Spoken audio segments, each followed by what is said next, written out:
మాజీ శాసనసభ్యులు మిత్రులు మైనంపల్లి హనుమంతరావు గారిని, మరో మాజీ శాసనసభ్యులు మేడ్చల్ నియోజకవర్గ బాధ్యులు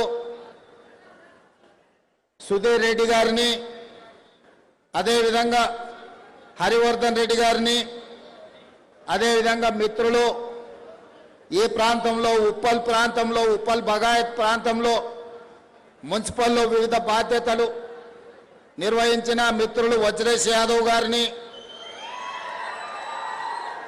అజయ్ కుమార్ను, మల్రెడ్డి రామరెడ్డి గారిని, వివిధ కార్పొరేషన్లకు సంబంధించిన చైర్మన్లను, ప్రజాప్రతినిధులను, మున్సిపల్ మరియు వైద్య ఆరోగ్య శాఖకు సంబంధించిన ఉన్నతాధికారులను, పోలీస్ సిబ్బంది అందరికీ కూడా ఈ సందర్భంగా అభినందనలు తెలియజేస్తున్నా. ముఖ్యంగా ఇంత మంచి కార్యక్రమాన్ని ఏర్పాటు చేసి క్రమశిక్షణతో మా ఆడబిడ్డలందరూ వేలాదిగా వచ్చి ఆశీర్వదించి ఈరోజు ఇక్కడ కూర్చున్నందుకు మా సోదరీమణులకు అందరికీ ఈరోజు మనస్ఫూర్తిగా ధన్యవాదాలు తెలియజేస్తున్నా.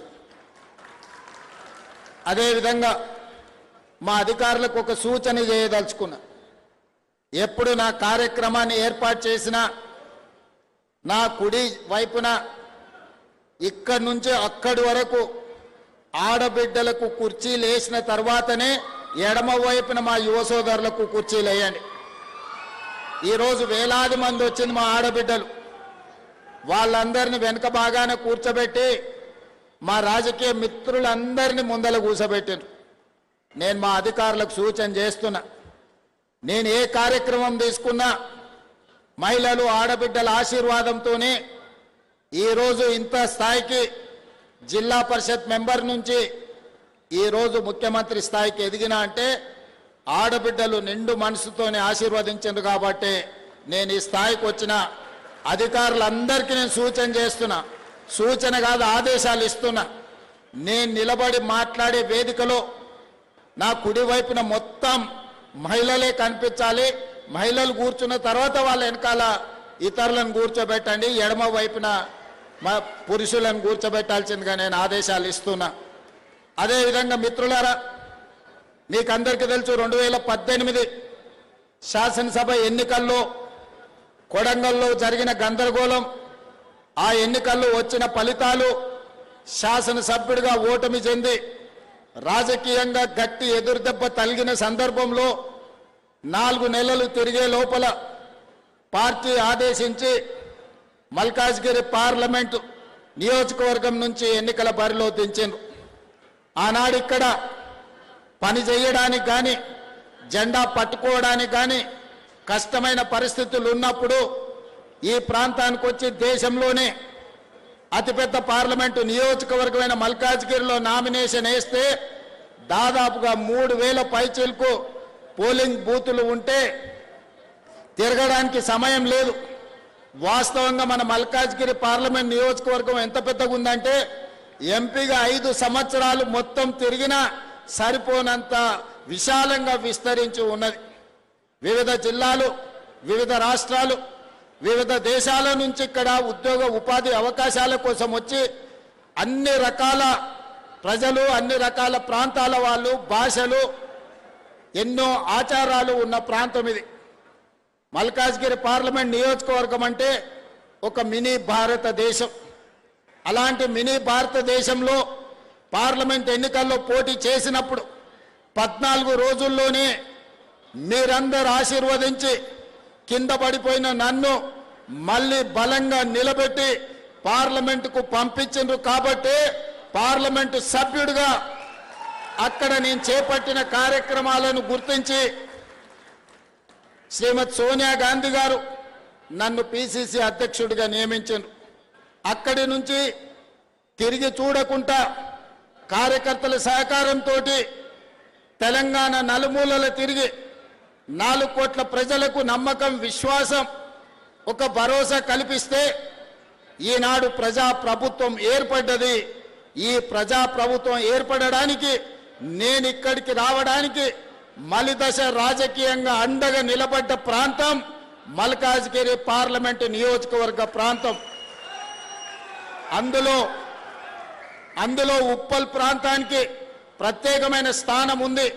ఆనాడు మహిళా సంఘాలతో ఇక్కడికి వచ్చినప్పుడు ఒక్క పైసా ఆశించకుండా, ఒక్క హామీ తీసుకోకుండా ఆడబిడ్డలందరూ అన్నా మేమే ఇల్లు తిరిగి బొట్టు పెట్టి నీ తరఫున ఓటు అడుగుతాం, నిన్ను గెలిపిస్తాం, నువ్వు గెలిచిన తర్వాత మా ప్రాంత అభివృద్ధి కోసం మాకు సహకరించమని ఆనాడు ఆడబిడ్డలు నన్ను అడిగాను. కానీ 5 సంవత్సరాలు ప్రజా సమస్యల మీద కొట్లాడుతూ రాష్ట్రం నలుమూలలు తిరుగుతూ ఆనాటి ప్రభుత్వం సహకారం సంపూర్ణంగా అందకపోవడం వల్ల ఈ మల్కాజ్గిరి పార్లమెంట్ నియోజకవర్గంలో మరి ముఖ్యంగా ఉప్పల్ మల్కాజ్గిరి ఈ ప్రాంతాలలో మీరు ఆశించిన మేరకు నేను ఆనాడు అభివృద్ధి చేయలేకపోయినా, కానీ కాలం గిర్రున తిరిగి 5 సంవత్సరాలు తిరిగే లోపలనే ఈ రాష్ట్ర ముఖ్యమంత్రిగా మీ ఆశీర్వాదంతో ఈరోజు బాధ్యత చేపట్టిన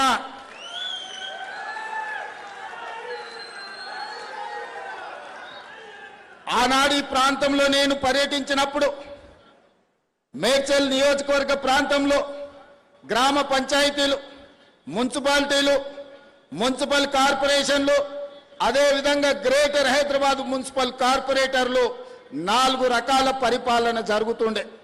అటు హైటెక్ సిటీ వైపు పోతే అక్కడ అదే పరిస్థితి, ఇటువైపు ఉప్పల్ వైపు వచ్చినా, మేడ్చల్ వైపు వచ్చినా, కుత్బుల్లాపూర్ వైపు అయినా ఎక్కడ చూసినా కూడా 4 రకాలుగా పరిపాలన జరుగుతుండే. ఒకరి మధ్యలో ఇంకొకరికి సహకారం సరిగ్గా లేక, సమన్వయం లేక మన ప్రాంతం అభివృద్ధి చెందాలంటే ఇవన్నీ అడ్డంకిగా మారినాయి. కానీ మనం అందరం హైదరాబాద్ నగరం అంటే అంతర్జాతీయ స్థాయి నగరం అని మనం మాట్లాడుకునే వాళ్ళం. కానీ నేను ఆలోచన చేసిన, అంతర్జాతీయ స్థాయి నగరం అని మనం మాట్లాడుకోవడం చెప్పుకోవడం కాదు, అంతర్జాతీయ స్థాయిలో మౌలిక వసతులు ఏర్పాటు చేసినప్పుడే, అభివృద్ధి చెందినప్పుడే హైదరాబాద్ నగరం అంతర్జాతీయ నగరం అవుతుంది అని ఆలోచన చేసి రాష్ట్రానికే ఒక పాలసీ విజన్ డాక్యుమెంట్ను తీసుకొచ్చినాం. అంతర్జాతీయ నిపుణుల సహకారంతో, మంత్రివర్గ సహచరుల అండతోటి. అందుకే ఈనాడు తెలంగాణ రైజింగ్ 2047 అని ఒక విజన్ డాక్యుమెంట్ని ఈరోజు మనం తెచ్చుకొని ఒక క్రమ పద్ధతిలో ప్రణాళికబద్ధంగా మన రాష్ట్రాన్ని అభివృద్ధి చేయాలని ఈరోజు నిర్ణయం తీసుకున్నాం. అందుకే మిత్రులారా, 160 కిలోమీటర్ల ఔటర్ రింగ్ రోడ్డు ఉన్నది మనకు. ఔటర్ రింగ్ రోడ్డు లోపలనే 1,34,00,000 మంది వివిధ జిల్లాలు, వివిధ రాష్ట్రాలు, వివిధ దేశాల నుంచి వచ్చి అంతర్జాతీయ కంపెనీలు పెట్టి ఈరోజు ఇక్కడ పరిపాలన జరుగుతున్నది, ఇక్కడ అందరూ నివసిస్తున్నారు. మరి 1,34,00,000 ప్రజలకు కావలసిన మౌలిక వసతులు ఏర్పాటు చేయాలి కదా, దాంతోపాటు పరిపాలన సమన్వయం ఉండాలి కదా, మున్సిపల్ అండ్ పోలీస్ సిబ్బంది మధ్యలో, పోలీసుకు అదే విద్యుత్ శాఖ మధ్యలో సమన్వయం ఉండాలి కదా, అదేవిధంగా metro water works, under ground drainage, drinking water, విద్యుత్తు, రోడ్లు, మెట్రో, ఇవన్నీ మూసి ప్రక్షాళన, ఇన్ని పనులు సమన్వయం చేయాలంటే పరిపాలన ప్రక్షాళన చేయాలని నిర్ణయం తీసుకున్నాం. అందుకే ఈరోజు ఔటర్ రింగ్ రోడ్డు లోపల దాదాపుగా 2,100 స్క్వేర్ కిలోమీటర్ల ప్రాంతంలో 1,34,00,000 జనాభా ఉన్న ప్రాంతాన్ని క్యూర్ ప్రాంతంగా, అంటే కోర్ అర్బన్ రీజన్ ఎకానమీగా మనం ఒక పేరు ఇచ్చుకొని 3 మున్సిపల్ కార్పొరేషన్లు ఏర్పాటు చేసుకున్నాం. కొంతమంది అంటారు రాజకీయ స్వార్థం కోసం, ఎన్నికల లబ్ధి కోసం ఈనాడు 3 మున్సిపల్ కార్పొరేషన్లు చేసిండ్రు అని. నేను ఒక్క మాట చెప్పదలుచుకున్నా, ఎన్నికల లబ్ధి కోసం చేయలే, పరిపాలన సౌలభ్యం కోసం చేసినాం. ఈనాడు Hyderabad, greater Hyderabad municipal corporation కావచ్చు, ఈనాడు మల్కాజ్గిరి మున్సిపల్ కార్పొరేషన్ కావచ్చు, లేదా సైబరాబాద్ మున్సిపల్ కార్పొరేషన్, అక్కడుండే ప్రజలతో మీరు మాట్లాడండి, ప్రజాప్రతినిధులతో మాట్లాడండి. ఇవాళ ఈ మల్కాజ్గిరి మున్సిపల్ కార్పొరేషన్ ప్రాంతం, ఈ ప్రాంతం అంతా కలిసి ఒక్క దగ్గర ఈరోజు అభివృద్ధిని మీ దగ్గరికి తీసుకురాదలుచుకున్నాం. ఇవాళ మనము మల్కాజ్గిరి మున్సిపల్ కార్పొరేషన్ ఆఫీసుని 10 ఎకరాలు